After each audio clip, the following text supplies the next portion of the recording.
क्या आप सच में भगवान? ये कोई पूछने का प्रश्न है?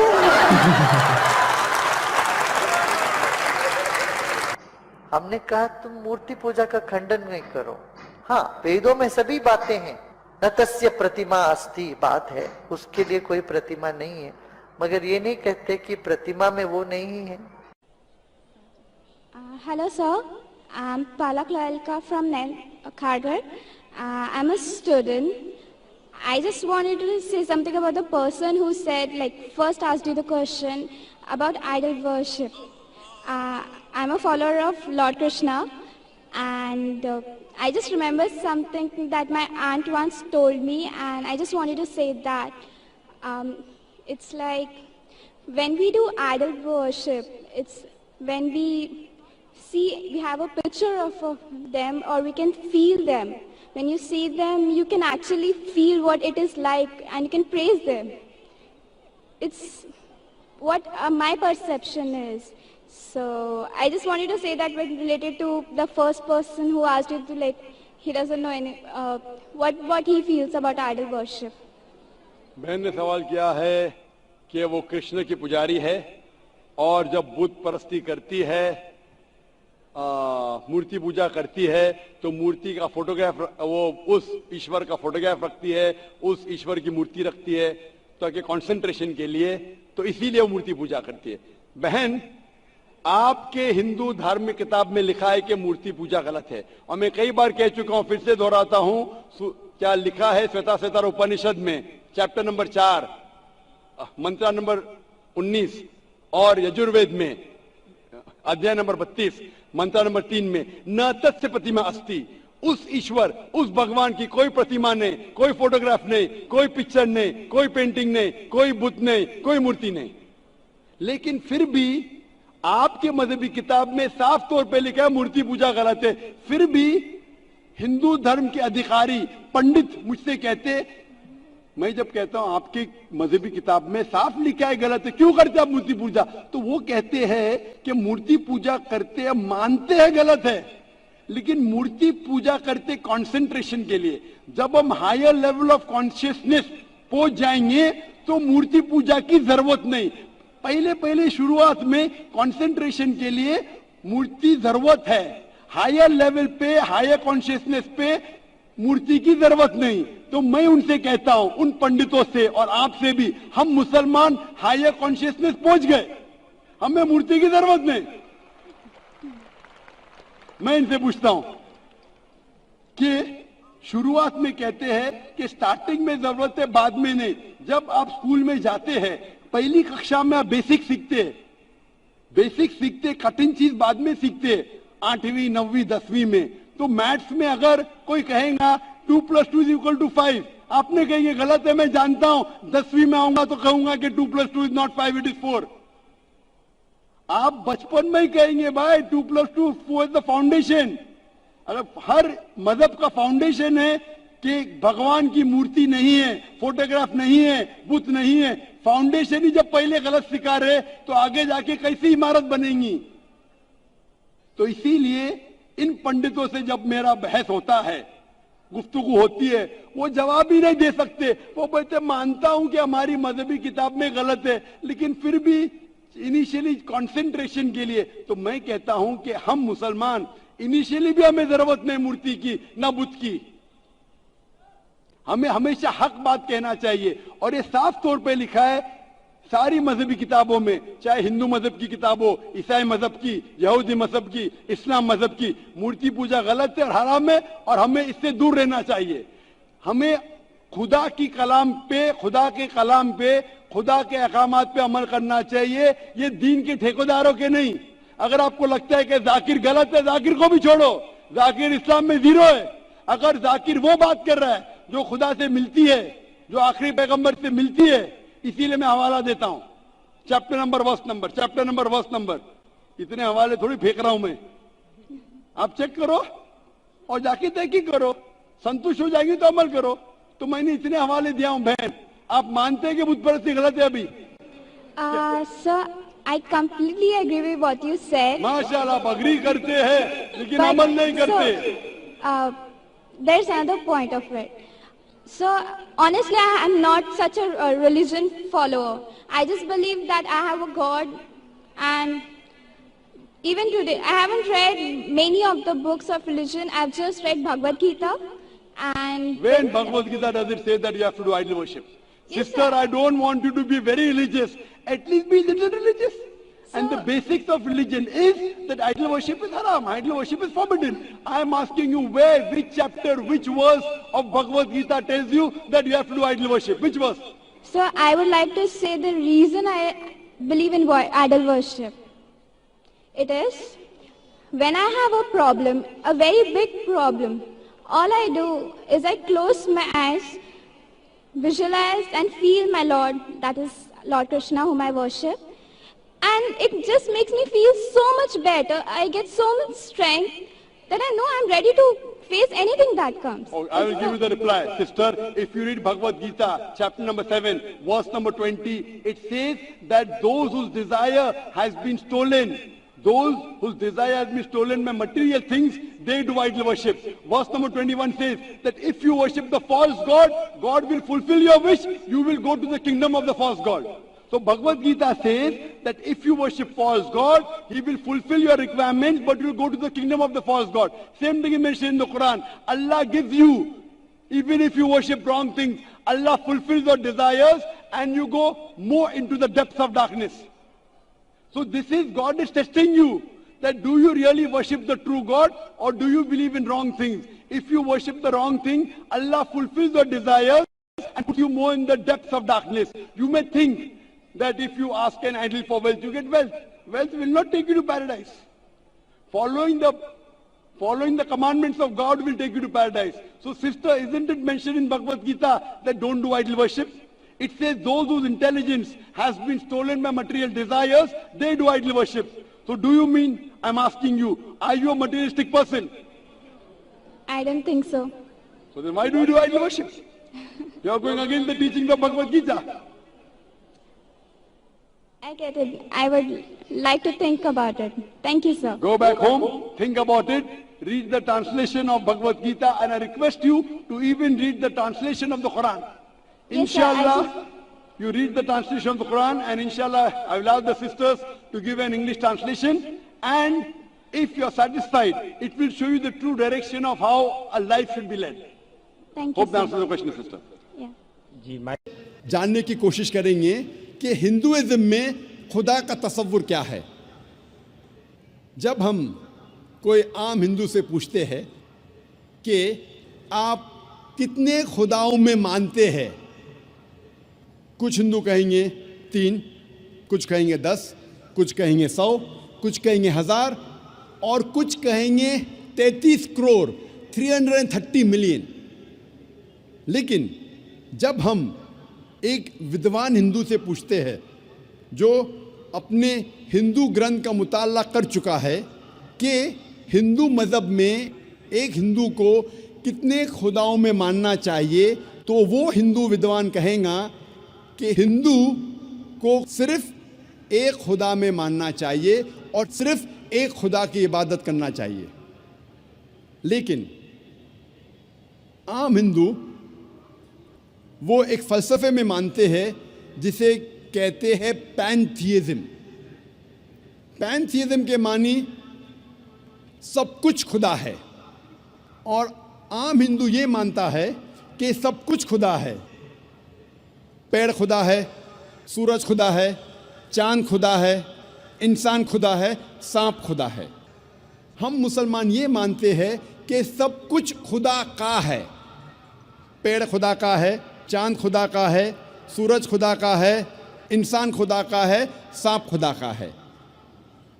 तो जो अहम फ़र्क आम हिंदू और आम मुसलमान में है कि आम हिंदू कहता है कि सब कुछ खुदा है और आम मुसलमान कहता है सब कुछ खुदा का है। ये अहम फ़र्क सिर्फ का है। अगर इस का के फ़र्क को मिटाएंगे तो हिंदू और मुसलमान एक हो जाएंगे।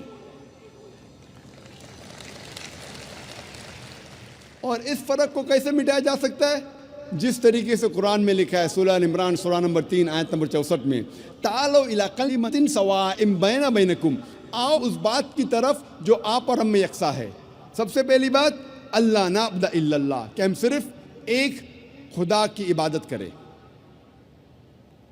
अभी हम तहकीक करेंगे कि हिंदू मज़हब की किताब में खुदा का तसव्वुर क्या है। हिंदू मज़हब में एक अहम किताब है जिसका नाम है उपनिषद। जब हम पढ़ते हैं Chandogya Upanishad, chapter number 6, section number 2, verse number 1, उसमें लिखा है एकम एविदित्यम। ये एक संस्कृत श्लोक है जिसके मानी है खुदा एक है, ईश्वर एक है, दूसरा नहीं है। लिखा है श्वेताश्वतर उपनिषद में, अध्याय नंबर 6, श्लोका नंबर 9 में, नाचस्य कसिज जनिता न चदीपा। उस ईश्वर की कोई वालदेन नहीं है, कोई रब नहीं है। ईश्वर के कोई वालिद नहीं है, कोई वालदा नहीं है, ईश्वर के ऊपर कोई नहीं है। लिखा है श्वेताश्वतर उपनिषद में, अध्याय नंबर 4, श्लोका नंबर 19 में, न तस्य प्रतिमा अस्ति। उस ईश्वर की कोई प्रतिमा नहीं है। प्रतिमा एक संस्कृत लफ्ज है जिसके मानी है अक्स। उस ईश्वर की कोई प्रतिमा नहीं है, कोई अक्स नहीं है, कोई फोटोग्राफ नहीं है, कोई पेंटिंग नहीं है, कोई पोर्ट्रेट नहीं है, कोई बुत नहीं है, कोई मूर्ति नहीं है, कोई स्टैच्यू नहीं है, कोई स्कल्पचर नहीं है। लिखा है न तस्य प्रतिमा अस्ति। उस ईश्वर की कोई प्रतिमा नहीं, कोई अक्स नहीं, कोई फोटोग्राफ नहीं, कोई पेंटिंग नहीं, कोई पोर्ट्रेट नहीं, कोई मूर्ति नहीं, कोई बुत नहीं, कोई स्टैच्यू नहीं, कोई स्कल्पचर नहीं। और हिंदू मज़हब में सबसे ज़्यादा पढ़ी जाने वाली किताब है भगवत गीता। भगवत गीता में लिखा है अध्याय 7, श्लोक नंबर 20 में, all those whose intelligence has been stolen by material desires, they worship demigods।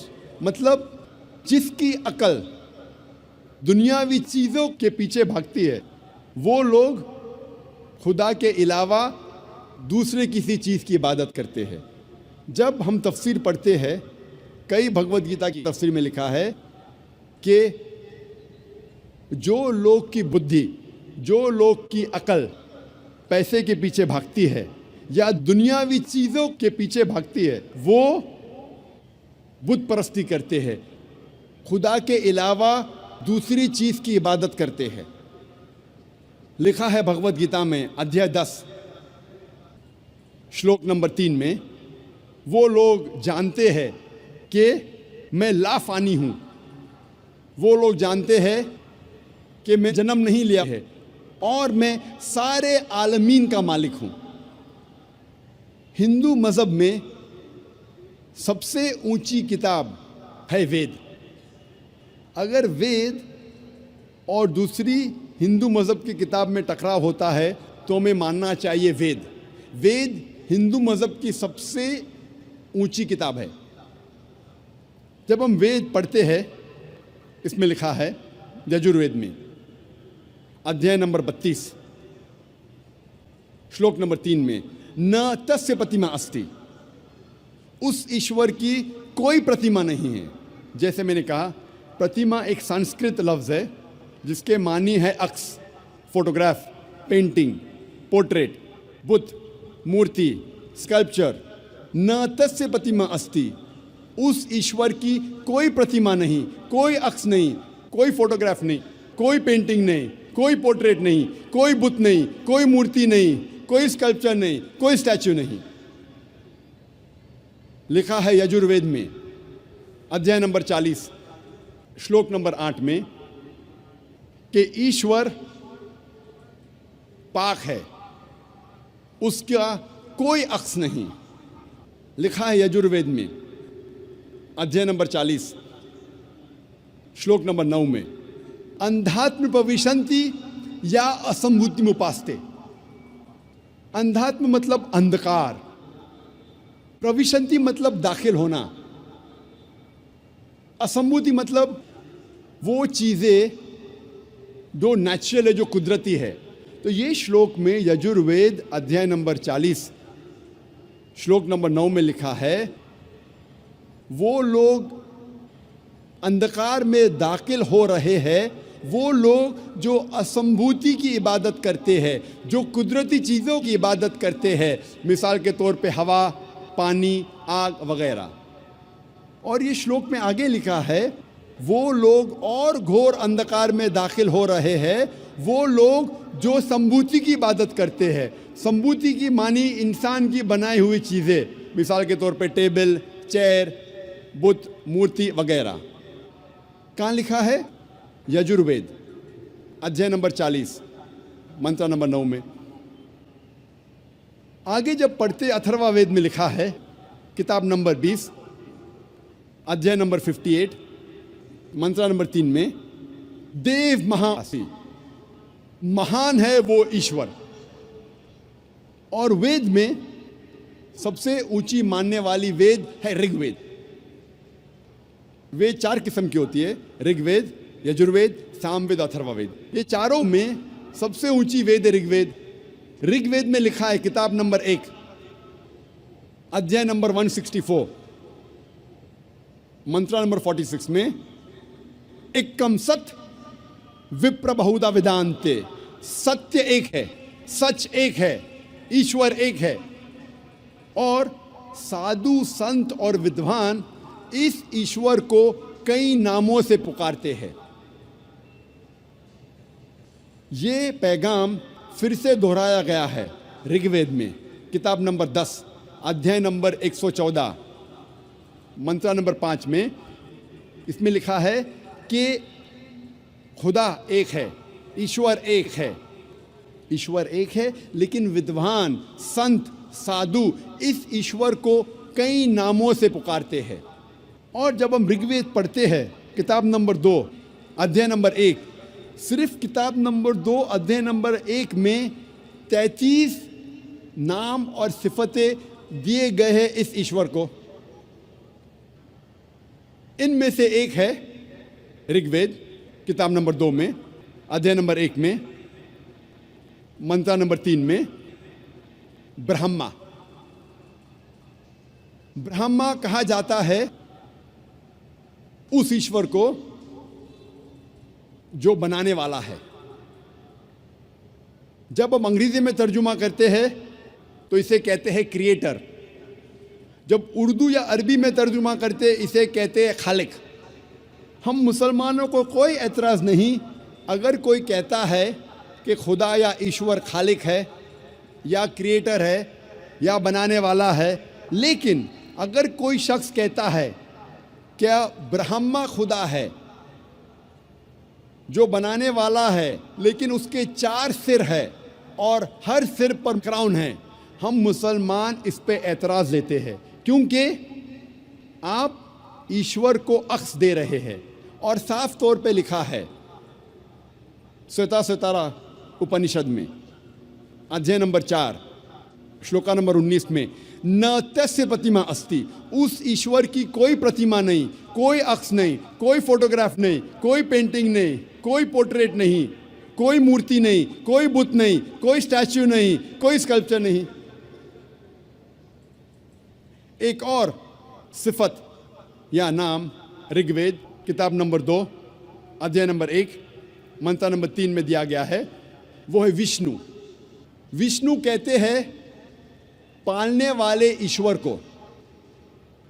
अगर अंग्रेजी में तर्जुमा करते तो हो जाता है सस्टेनर, चेरिशर। उसको अरबी या उर्दू में तर्जुमा करते हो जाता है रब।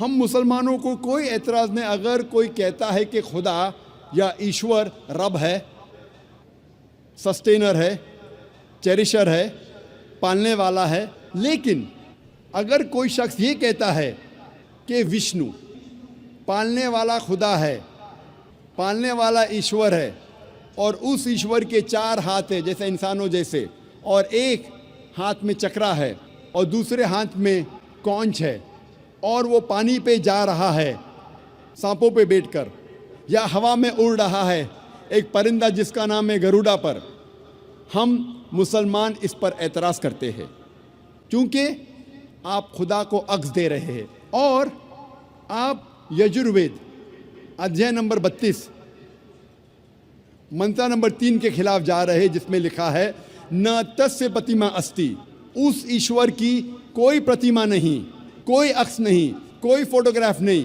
कोई पोर्ट्रेट नहीं, कोई पेंटिंग नहीं, कोई बुत नहीं, कोई मूर्ति नहीं, कोई स्कल्पचर नहीं, कोई स्टैच्यू नहीं।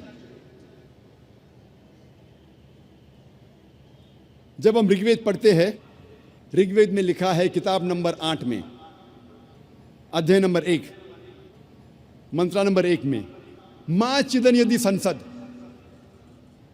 इबादत सिर्फ वो एक ईश्वर की करो, सिर्फ उसकी प्रशंसा करो। लिखा है ऋग्वेद में किताब नंबर 6 अध्याय नंबर 45 मंत्र नंबर 16 में, या एक मुश्ती ही, प्रशंसा सिर्फ वो एक खुदा की करो, सिर्फ उसकी इबादत करो। और हिंदू मज़हब में जो ब्रह्मा सूत्रा है, जो हिंदू मज़हब का कलमा है, वो है एकम ब्रह्म द्योत्या नास्ते नेना नास्ते किंचन, भगवान एक ही है, दूसरा नहीं है, नहीं है, नहीं है, जरा भी नहीं है। There is only one God, not a second one, not at all, not at all, not in the least bit.